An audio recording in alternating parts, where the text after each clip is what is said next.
as I introduce our panelists, I would ask the panelists if they would kindly unmute their mic and unmute their video so that we can see them on the screen.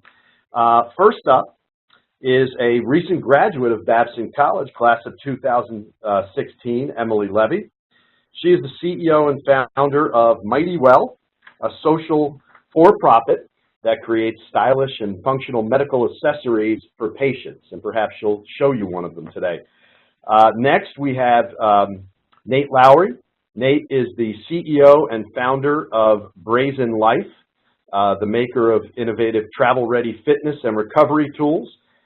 Nate will actually be pitching his first product, the Morph Collapsible Foam Roller, this Sunday night on Shark Tank. So tune in and support Nate, and let's see what happens on Shark Tank to him. And last is Jake Petrovic. Jake is a serial entrepreneur, and when we first met, he was working on a very innovative technology in the trucking space. But now he's made a pivot and recently become a restaurateur. He's the managing partner of Pub by Novo, a sports bar reimagined. So I guess my first question I want to put out there and ask our panelists is, you know, what do you think about when you read reports like some of these that have come out in recent weeks that I mentioned, that the number of startups or business formation in America is declining? Does this give you pause? Does it make you wonder whether you are taking too big of a risk? And I guess I'd love to hear from Jake first on that. Jake, what do you think? Yeah, one thing, Angelo, I'm still working on my startup for the trucking industry, so I haven't really pivoted. So oh, excellent. The restaurants were kind of like a side. We'll want to hear about that as well. Yeah, and actually I have, you know, working with an agency in Eastern Europe that actually helped me to develop that the software. So we're going to go live probably next year. So our restaurants started kind of, you know, on the as a side deal, but now have kind of grown. We have now a portfolio of 5 restaurants. So. Fantastic. And when you read reports like the one I mentioned, where people say the number of formations are down and the like, I mean, does that affect you at all, or do you just ignore them and just focus on building new businesses? I'm mostly ignoring it, you know, and I think that the number of businesses going down, I think probably has more to do with the way the new businesses are growing. Like they require like technology companies, they're employing a lot less people, so the number maybe of small businesses has declined, but the number of actual, you know, high growth startup, I think has gone up in recent years. Mm-hmm. Mm-hmm. Yeah, that has certainly been a trend. Is that one of the things that was mentioned in one of the articles, that even the successful startups, I believe I could put my fingers on some of the numbers here. They talked about, here's an interesting statistic, that when Kodak sales first surpassed 1 billion, the equivalent of 8 billion today in today's dollars, the company employed 75,000 people. And when Facebook reached a similar revenue, it employed only 6,300 people. So there you have it. You know, we're able to reach and scale, reach a greater number of people and scale and get to those billion-dollar numbers with many fewer employees. I want to switch over and ask Emily. You know, Emily, you were at Babson not too long ago, and you hear a lot about, you know, how difficult it is to do startups. While we're incredibly encouraging and eternally optimistic, you know, what do you think about when you hear all of these statistics that come out about the number of failures, or that just the number of startups are declining? Does that affect your thinking at all? That's a great question, and something, you know, I've thought a lot about. The way I think Babson's almost trained me to look at it as, even if this opportunity, you know, were not to work out, I'll have learned so much. I'll have built my personal reputation. You know, I'll have made connections that I wouldn't have made otherwise. And I'm just already so far ahead of all of my peers, just 1 year out of undergraduate. I don't really pay attention to that at all. You know, I think just the education that Babson's given me, going through both the boot camp and undergrad and all the other programs, no matter what. I think it just gives you a different way of looking at things and puts you kind of miles ahead of your competitors and other people in your space. All right, so there you have it. There's two of our panelists who both said, in essence, I ignore all that stuff. I don't pay attention to it. I'm going to, use the knowledge I've gained and venture forward. I want to switch over and ask Nate a question. I mean, Nate, did anything get in the way? I mean, any of the things that they mentioned in some of these articles about the challenges of starting a company, did anything get in the way of you starting your business? And if so, how did you deal with it? Thanks for the question, Angelo. To me, it's kind of surprising because I feel like in today's with today's technology, in terms of what the barrier of entry to building a business online, whether it's using a Shopify or WooCommerce, sourcing products from Asia with Alibaba, being able to put your products on Amazon. It's probably one of the easier times in history to actually create and build a product if you have the gumption to go for it. Now, it's incredibly difficult because selling a product, there's a lot of competition. So I think it's one of those things where potentially it's a demographic shift or a generational shift where people are less willing to take risks. I'm not sure why this is happening. But like the other panelists, I don't think about it much. In terms of letting anything stop me, I would say that once I settled on the idea that I wanted to move forward with, and it's something that I'm passionate about, bringing fitness and recovery tools to a growing population of road warriors, I was going to go for it and see where it would take me. So. Yeah, I mean, I think to be an entrepreneur, there's kind of a mindset that you have to go for it, and you have to just make the most of it and see where it's going to take you, and that's the approach I've taken. As a follow-up, I mean, doing this, requires some, as you said, gumption, right? But you also have to leverage or amass, the resources to get things done, right? You've got to find people who want to help you, people who want to invest in you, people who want to work with you, often for very low salaries. You have to have intellectual property. In some startups, you have to have equipment or other types of physical capital to bring your idea to life. So what are some of the ways that you've leveraged these things to get your startup off the ground? Yeah, that's a great question. So going back to kind of the tools that are available to entrepreneurs and startups these days, we actually use Kickstarter. We built out a good working prototype of the product, and then decided we would market test it with Kickstarter and see what kind of response we got. And that's a great way to essentially fund a production run, to prove a product idea, and I think a lot of people underestimate how much they need to get a product going and get off the ground, and will under-ask on Kickstarter or just using it to test the product idea and knowing that they're going to have to bootstrap and find other ways to get something produced, get something made, get something out to the public. And I think that's why you see a lot of Kickstarters actually never come to market, because they just didn't raise enough. And so I wanted to... Hey, if I could interrupt, they didn't raise enough, or a common problem I've heard and I've seen here at Babson is that there's a lot of emphasis around launching the Kickstarter campaign and offering either the product or a gift or something, and not fully understanding what it's going to cost to both build and deliver the product. You ever run into that, or what? It sounds like you learned a few things from your Kickstarter campaign. Yeah, definitely.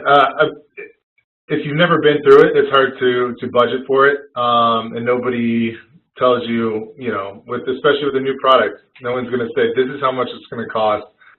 You need to do this over a certain period of time. So it's very much the bootstrap method. You figure it out. You make ends meet until until sales grow. We continue to take pre-orders after we launched. Ran into some problems with our production, as most new products do, and through the revenues that we were getting through just doing minimal marketing and taking pre-orders, we were able to get our first production done and take that next step. All right. So I think, Emily, if I recall, I think you also did either a Kickstarter or an Indiegogo. Is that correct? Yes, we did a Kickstarter actually through one of my classes, and kind of similar to Nate, we raised $10,000 is what we had budgeted, and we did $13,200. And then, of course, we got the bill back from the manufacturer, and it was $20,000 because that's just the way things go. So we kind of had to figure out where that other money was coming from. And so what did you do? What? What did you do? What do you mean? Well, you had to come up with a sizable sum of money. I mean, did you tell your parents that tuition all of a sudden went up, or how did you raise that money? We were really scrappy. I entered a lot of business pitch competitions and thankfully came up with some money to cover it and then some, but most people are not that lucky or have those public speaking skills.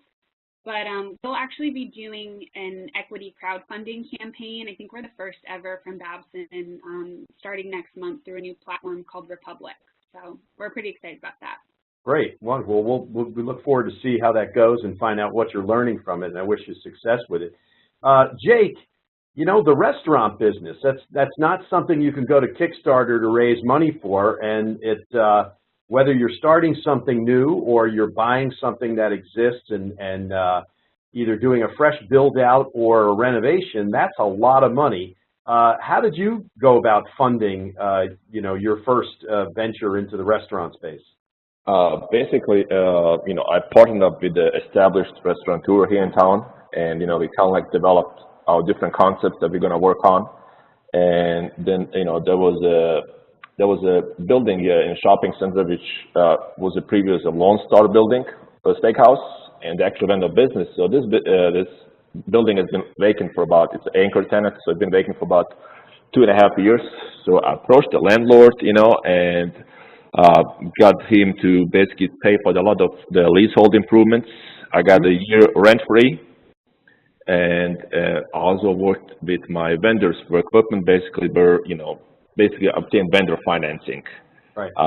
We also installed 40 TVs in our restaurant here in our sports bar, and I worked with a company where instead of paying up front, I have a monthly lease payment, basically like a service contract. So instead of selling out $200,000 for the TVs and the system there, I'm paying $5,000 a month for the next 3 years. So.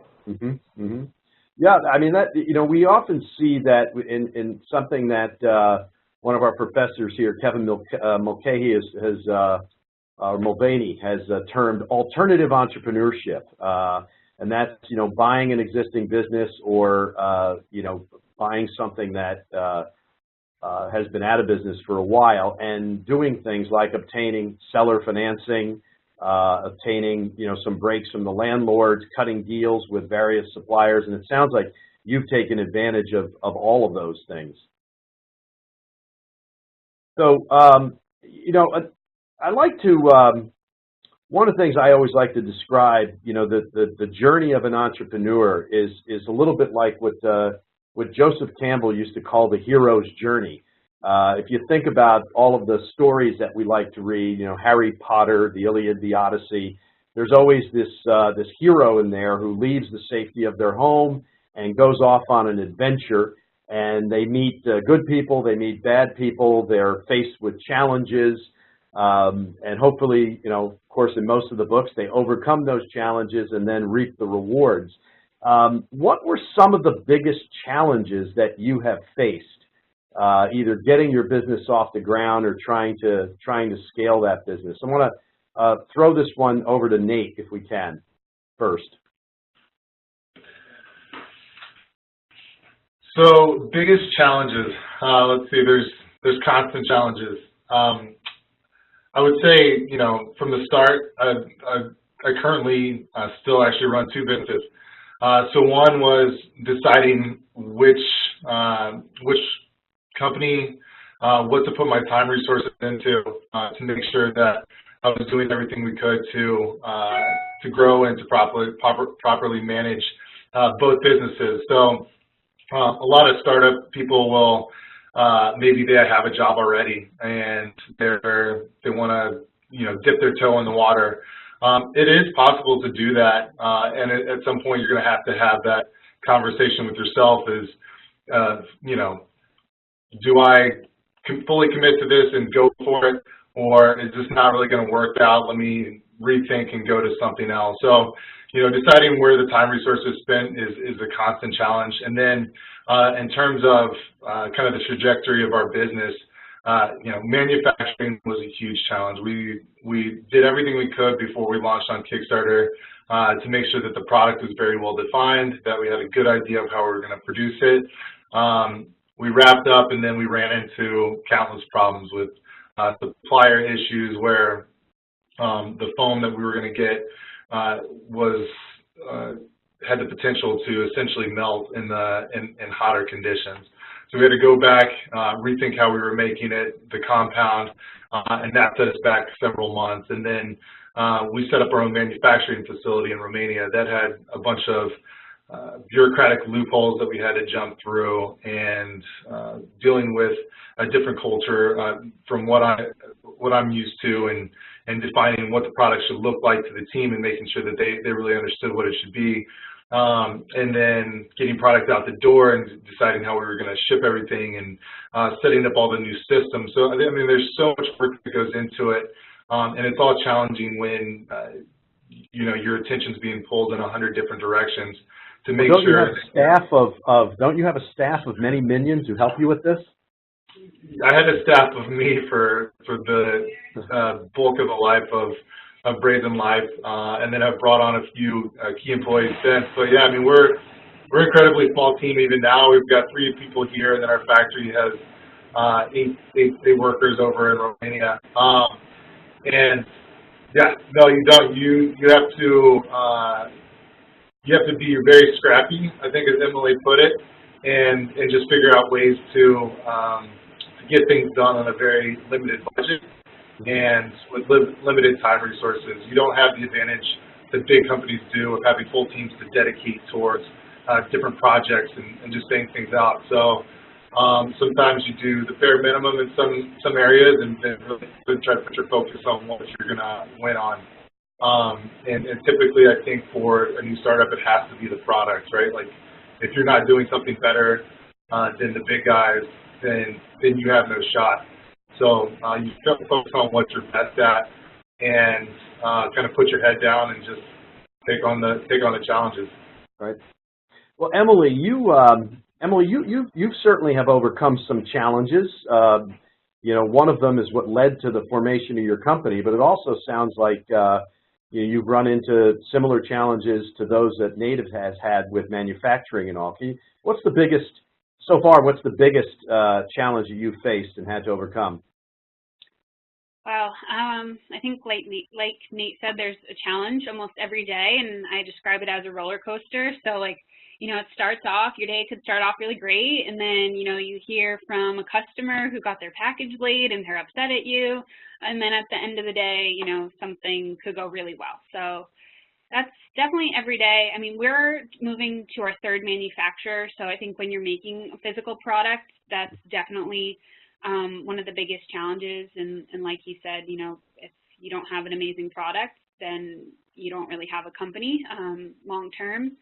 I think some of the challenges that we've had to, overcome definitely, I think, revolve around the team at times. I have a core team of Yusuf and Maria, both of whom I met at Babson, but, we've had a lot of people come in and out, and people who, we've hired, and then they realize that they're not, cut out for the startup life, or, people that, after a few weeks are like, not really sure. So I think that's one of the biggest challenges, just finding people that you can be consistent with and who share that same enthusiasm for what you're doing. And one of my pieces of advice is, to find people who are not in it for the paycheck. They're in it either for, they believe in the vision, or that, they want to come along for the ride. Right. That's interesting, because it sounds like for everybody who's making a physical product, the big surprises have come in the manufacturing side of things. And of course, there's always the people side of it too, because everybody thinks they want to be in a startup until they get into a startup. Definitely. And then some of them embrace it and love it, and others just, had heard the stories but refused to believe them and thought it might be different. Jake, you're in a business here where you don't have to worry about manufacturing so much as you do about people management. Is that the biggest challenge that you've run into in the restaurant business? Yeah, it's definitely the biggest challenge, managing people. But we're very basically particular who we hire and pre-screen a lot of employees, and then I have basically assembled a really good team of key managers that pretty much take care of the business by themselves. So I'm not really involved on day-to-day operations of the restaurant anymore. I was at the beginning, till we got going, but right now I have more time to focus on other ventures. So. Right. Just out of curiosity, Jake, how many ventures do you have going on simultaneously right now? Well, right now I got 4 restaurants, and we're fixing to open up another concept next year, which is going to be fast casual. But I'm also working on this technology, startup for the transportation industry that we talked about. Mm-hmm. And basically that was a learning experience, because that was something that required, basically I thought it required a lot of, venture capital investments to pay for the developers, because I have assembled a great team of developers, but they all had full-time jobs, worked for Intel and all those companies. So it was hard to get them on board to work on that. And I pitched to about 20 different venture capitalists, which, some might, and always got no response because they always want to see some traction, finished product, so that was a learning experience.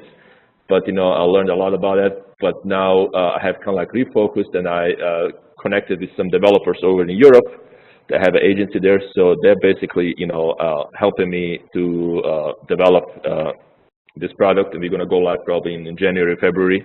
Right. And, they're going to get a small stake of the business too, and, so that's, I'm kind of like self-funding it, basically, so this way I'm not giving out equity upfront for this venture. Right. Well, that's great. There's different ways. Again, to me, that's one of the most interesting things when I meet lots of different, tech executives here through Babson, and everybody has a backstory. Everybody has interesting stories about, what they've learned, what they wish they knew that they didn't know before going in, and certainly sort of, the different challenges to different types of businesses, whether you're manufacturing a product, building a software application, and understanding where to get all those resources from. But it sounds like, there's kind of you have to have a strong belief in yourself. You have to believe that you have some kind of a superpower to overcome all these obstacles. So Jake, if you say there's one thing that you have that's Jake's superpower, what is it? I think it's persistence, because if you believe in yourself and you have the persistence, you're only going to fail once you basically quit, So as long as you believe in your product or your business or, whatever you're doing, and then you just, stick with it, and be smart about it, and watch the cash flow. That's kind of like very important thing, because that's kind of like the one thing that, once the money runs out, it's game over, So right. Basically, that's why it's very important to get to cash flow first.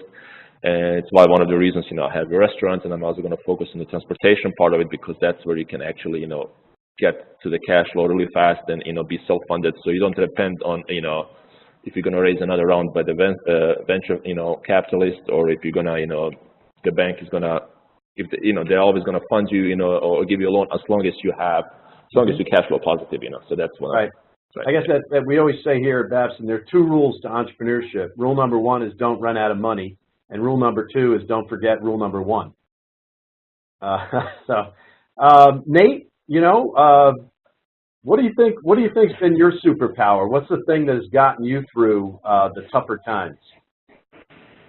Yeah, I would say like Jake, I would use a different word than persistence. I would say it's grit, and it's the same thing I used while I was trying to make a career in the NFL.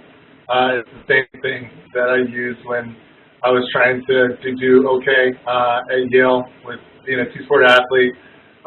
You have to just be able to bear down and get stuff done when it needs to get done, and not give up when things get hard. And I think that's got to be the first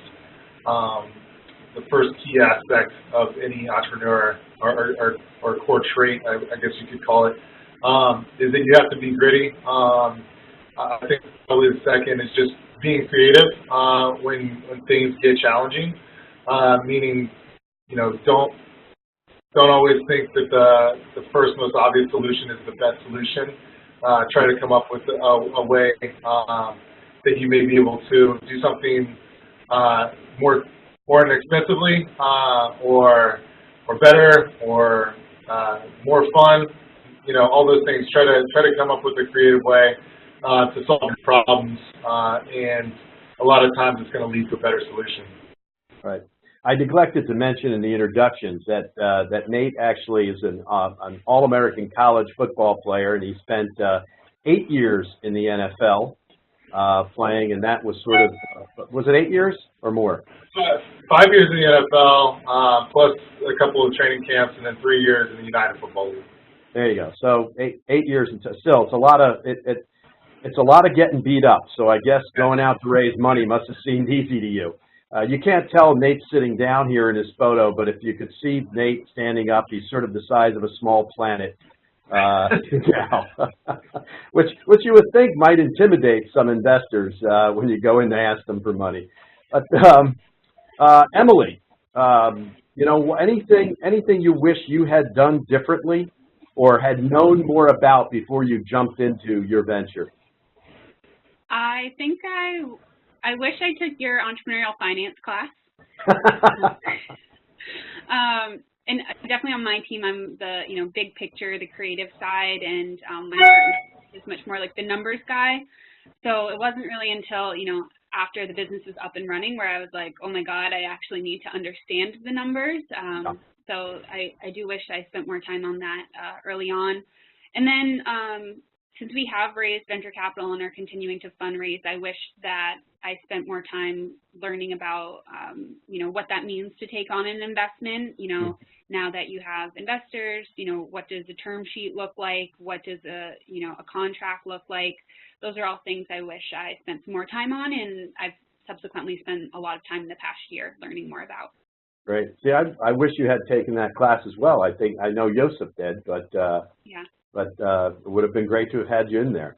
Michael, I want to ask, we're coming up on 30 minutes here, a little bit past. I mean, do we have any questions that have come in that we can field? Otherwise, I do have one last. So if anyone out there listening has some questions, you might want to text those in the chat box to Michael. So we do have a couple of questions that did come through. Okay. The first one is, do you have a strong peer support group, and how did you meet them? Right. So why don't we open that up to Nate first, if you want to take that. Do you have a strong peer support group, and how did you meet them? Yeah, absolutely. That's critical. Some of it comes from my background. So met a great network of people attending Yale, have a good network through the NFL, and then really attending programs like Babson College. So I attended the Babson boot camp, met Angelo, love the program and the material, and really hit it off with Angelo. And I actually brought on Angelo as an advisor to my company, and that's been huge for us. He's helped open a lot of doors. Is constantly thinking about our business and the product, and that's, I love that. I love getting a text from Angelo or getting a call from him and like, hey, I had this idea how we can approach sales. And so having a good group of advisors is critical, and then having people that are supporting your endeavors at home, your family, your friends, that want to see you succeed. That gives you a lot of push and motivation when things get challenging, or you wonder if the whole thing is going to work or is worth it. So yeah, I mean, you need that. I do think to really be able to tackle being a founder of a startup. Yeah, great, thank you, Mike. There was another question there. Yeah, we have another question, and this one is directly for you, Emily, and it states, "What is equity crowdfunding?" Emily, could you quickly describe for the audience the difference between donation crowdfunding like Kickstarter and what you're about to embark upon, which is equity crowdfunding?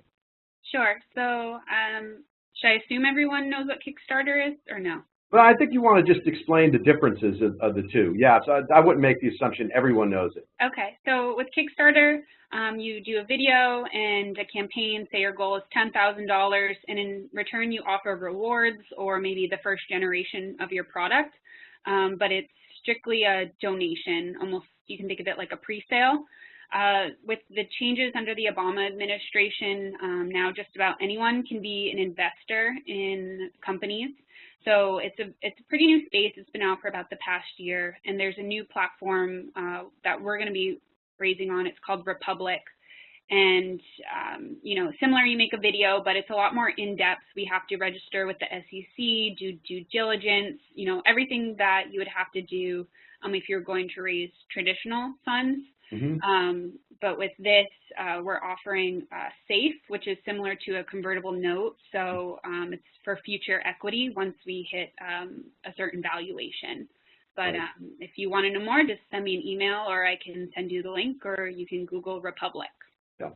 So all of these crowdfunding, in particular equity crowdfunding, was enabled by the Jobs Act, which was passed under the Obama administration. And the biggest difference, as Emily has said, is when you're on Kickstarter, you're not selling any interest in your company. But when you go to equity crowdfunding, now you're actually selling a potential interest in the company, either through a convertible note or through directly selling equity. So they are very different. I think we have one more question or two more questions. We have a question here directed for Jake. Michael, why don't you take that? So Jake, the question is, why serial entrepreneurship versus just focus on one? I think that, basically, I'm like, the restaurants that I started, it's kind of like I got them up and going, and I really don't want to operate those businesses. Like, I want to own it, but I don't want to be day-to-day involved in that. So my part is more like, I'm more creative, but I would like to start a new business and get up to a certain point, and just kind of like hire the managers to take care of the business, and scale it up so I can focus on, on new ventures. Right. That's a great answer. I think you have to know what you're good at, and what you enjoy doing, what you don't enjoy doing. And again, this idea of alternative entrepreneurship, it sounds like you've tapped into a couple of businesses here where it's more passive income. You get it going, you hire the right people, and then you don't have to get involved in a day-to-day basis, which is a little bit different than if you had started 3 or 4 businesses that all required your involvement in a deep amount of your involvement. That would be, I think, a little more challenging to do, don't you think? Definitely. Unless you're Elon Musk, I guess, yeah. Right? No, actually, in my previous, career, I run a logistics company, and, I grew it basically from 0 to 10 million, but it was pretty much a one-man, show where I was basically doing everything, running the sales operations, and, everything, and I didn't really have a good team in place or a structure in place, and that's pretty much, once I got out of the company pretty much, when I sold out, I didn't really, work out for the, for the other guy. So it was there. So I think, it's always important to have a structure in place, to have a right team, to have some sort of a process in place, so the business doesn't depend on you specifically. Because if it depends on you all the time, then it's not really scalable, and you really don't, Mm-hmm. So you have to think about scale, and you have to think about not being a single point of failure. for the business itself if anything, God forbid, should happen to, to that one founder, right? I think we have time for, is it one more question, Michael? We have one more. Okay, so the question is, and I'm going to put a 30-second cap on this one, 30 to 45 seconds. How would you say the boot camp impacted your business in terms of knowledge, investors, business partners, et cetera? Okay, so if we can swing back through and go, let's start off with Emily.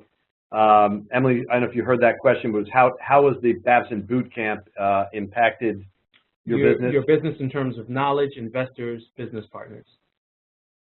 I mean, I did go to Babson for undergrad, but going to the boot camp 1 year since being out of school just gave me, a very intense week to think about how the past year had gone, what can I do differently moving forward.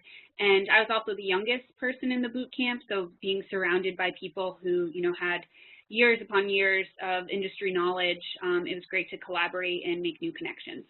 Were you the youngest in that boot camp? I thought we had a 17-year-old from Brazil in there.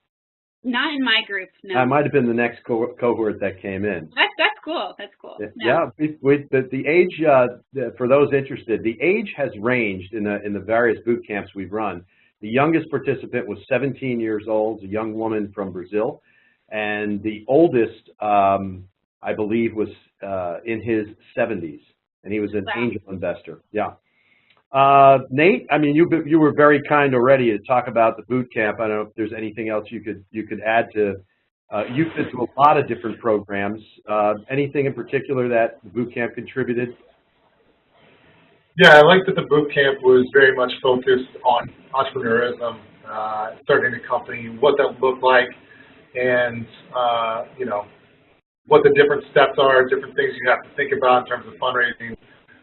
Product offering, all that stuff. Pitching, we had a pitch practice, which was great. So yeah, I think the Babson boot camp was great. I'll take my remaining time to show off my product because it's nice to know what people are offering. Right? So this is my foam roller. You pull it, pull 2 strings to open it up into a foam roller. Push to collapse it back down.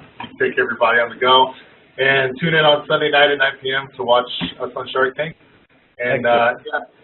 Jake, we wish you well on Shark Tank. It's going to be fun to see you on the big screen. I'm rather Nate. Jake, any thoughts? I mean, you were at boot camp. You were in one of our first cohorts, I believe, a while back. Anything that you took away from that has helped with the various business ventures you've been involved in? Yeah, it actually kind of provided me like the framework of how to approach the business from actually having an idea to scaling it up and put everything on a 10-page deck that's kind of like to summarize all of your ideas, which was really beneficial either when I presented to investors or now when I go to the bank and ask for some money for a new venture I like I instead of preparing 50-page business plan, I just get 10-page, investor deck, and I present it to the, local, community bank, and they become very impressed. They're like, okay, it seems like you know what you're doing, and it makes the actual process much easier, and it's so. That's great. Well, I want to thank all of you. I want to thank all of our panelists today for the generous use of their time. I know that you are all extremely busy. You got a lot of things going on. You're juggling a lot, and I appreciate you coming back here and talking about your experiences. To help a whole new group of entrepreneurs, hopefully, that are out there. Thank you all who tuned in to listen in here. As you see on the screen there, we have another Entrepreneurs Boot Camp coming up January 15th to the 19th, 2018. Love to have you participate and look forward to meeting everyone there.